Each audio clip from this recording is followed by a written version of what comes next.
Hello, Susie from Pink Diamond Guide. I've got a reading from the aspect of Scorpio to see how the energy is tracking with you, Scorpio. Let's get into it. We're going to do 6 cards and an oracle card.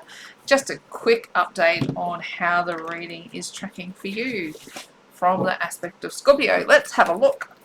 Righto, we've got the Queen of Cups, we've got the Lovers, we've got the Three of Swords, we've got the Page of Swords, we've got the Fool, and we've got the Star. This is a cracking reading already, Scorpio.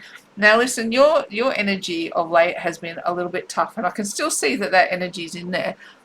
We've got Pluto, planet of death and rebirth. She's moving through, Pluto's going into Aquarius, or has gone into Aquarius, where we are going to see anything that's hiding under the rock, anything that's skulking around in the shadows has to be destroyed in order for you to rebuild. Now, I want to jump ahead straight to this soul space because, honestly, whatever you've been going through of late, like you're breaking your own heart.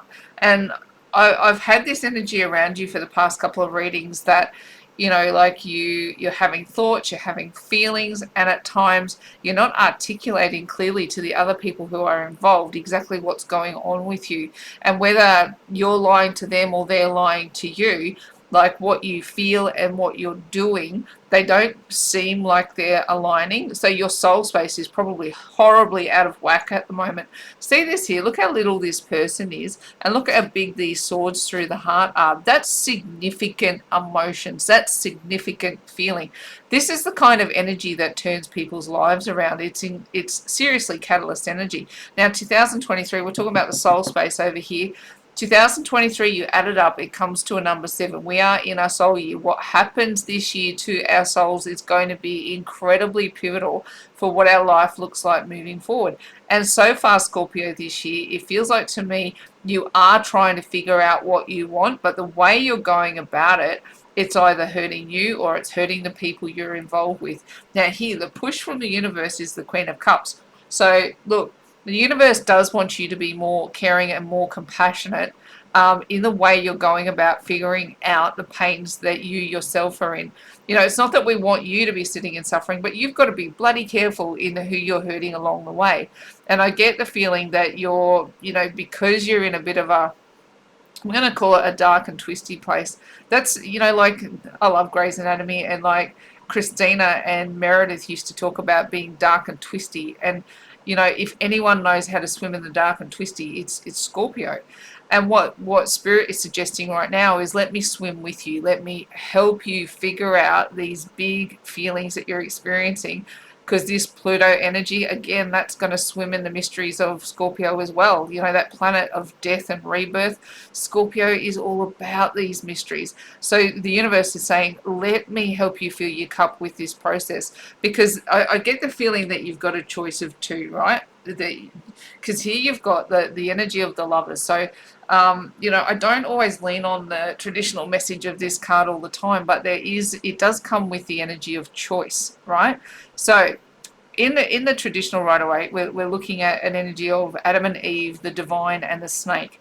So the choices that you're making, some of them are going to be led down a path of temptation and desire. So you might have somebody who's not your somebody who's tempting you, and you're going, is this temptation actually the place that leads me to better things, or is this temptation going to destroy everything? And only you can know. You know, only you can know what your highest good is. And are you, Scorpio, then tempting someone who you have no intention of being with? Like, it feels to me like there's a bit of a triangle going on right here that you're right in the middle of, and that, you know, the snake wrapped around this situation feels like it's starting to wrap a little tighter, and that what's happening is you're the one who's feeling the pain, right? I get the feeling you might have inflicted pain upon other people, that there might be, look, see, 3 swords. 3 swords. This is not just you've hurt yourself or that you've got hurt, but if this is you, there's 2 other people who've got swords in their hearts with you, because you can't decide what you want or what's in your highest good, because you as yet don't understand your own feelings. But the universe is going, let me help you. Let die what needs to die, and let rise up what needs to rise up. Now, intuition, and I've been talking about this a lot lately, is intuition can feel icky, right? It can feel icky. It's like going, oh, my intuition is telling me I should do this thing, but if I do this thing, people are going to get hurt. People are going to struggle. Maybe I'll lose everything that I ever wanted. Maybe I'm the one who just comes out with nothing. Spirit is going, here, look, your challenge is to communicate your truth. Right? The Page of Swords, he's the messenger of tarot. And here, he's sitting at the bottom of a staircase and going, how are you going to get your way out of this problem? Open your mouth and speak. Scorpio, this is not the time to swim in those murky, dark and twisty waters that feel comfortable. Coming out into the light, coming and communicate with the beautiful, loving hearts that you have, this is the time. Take a leap of faith. Walk with the divine towards your truth. I feel that there's plenty of hope left in your situation, right? The star is the likely outcome, so that's a very, very positive outcome. But Spirit is saying you need to take a leap of faith, and intuition at the moment can feel icky. Option number 1 feels like it's stable, it's secure. You know that you can rest in it and that you won't be horribly challenged, but I don't think you're getting everything you want out of scenario number 1. Scenario number 2 feels much riskier, and pushing into that path feels like you're being called by the devil or you're being called by temptation. But are you? Are you just being called home to where you were always meant to have been? And because you can't figure this out at this point in time, what you're doing is hurting everyone involved, including you.